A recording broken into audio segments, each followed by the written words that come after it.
Yo, what's up? It's me again. When it comes to construction sales, you've heard build rapport and handle objections and stuff like that. But what if I told you that there's this number one thing that can help you close more deals? And what it is, I'll just tell you, it's anchoring. When you anchor your clients, you set the stage for further negotiations. You know what I'm saying? It's like that first anchor that you throw out, that everything else just aligns and falls from that point. And this goes not just construction sales. This is like used car sales. I'm just kidding. Don't put that part in, because construction sales have nothing to do with used car sales. But like if you're negotiating with anybody in life about anything, anchoring is going to save your life. So the concept of anchoring isn't new. It's ages old, but it's just the concept of simply throwing out a number. Like when I was negotiating for Erin's wedding dress, right? She's like, babe, you cannot negotiate wedding dresses. I was like, watch me. So I called the lady and I was like, hey, you want like $4,400 or $4,800 or something for this wedding dress? I'm like, because I knew I wanted it. Just if I could get it like under $4,000. If she wanted $4,800, I'm like, yo, I'll be happy with like $3,850, you know, like something like that. So I'm like, yo, like honestly, I'm thinking $2,700, you know, like that's the number I threw out, right? So if I get that number, it's gonna be a huge win. And anything above that up to like, you know, $3,850, what I want is gonna be a win. So when you present this first number, you're essentially setting the tone for the remainder of these negotiations. It's like the first note in your favorite song,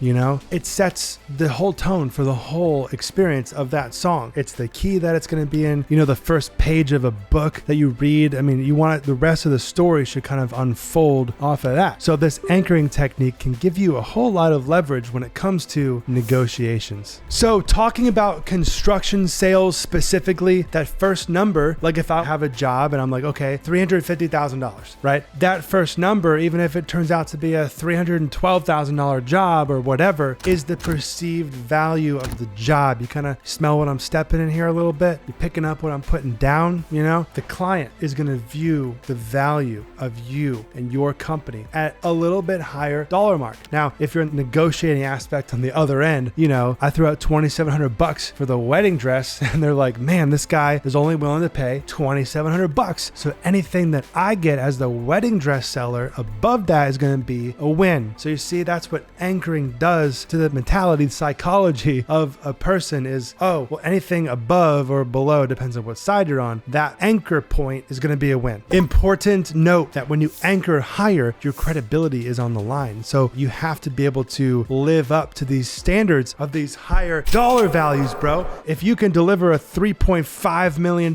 product, that is what it's worth. But you have to be able to come through, you know? So you can't just anchor high if you can't provide value. You got to deliver exceptional results, bro. It's the only way you're going to develop long-term relationships, you know? Exceptional results.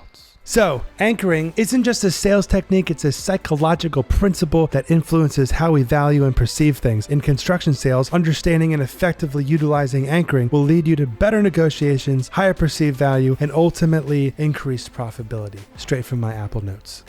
So if you found this video helpful, I would appreciate if you subscribe to this channel. If you're new, like this video, go to jesselane.com to get your online courses, digital templates for your construction company, and I'll see you in the next video. Peace.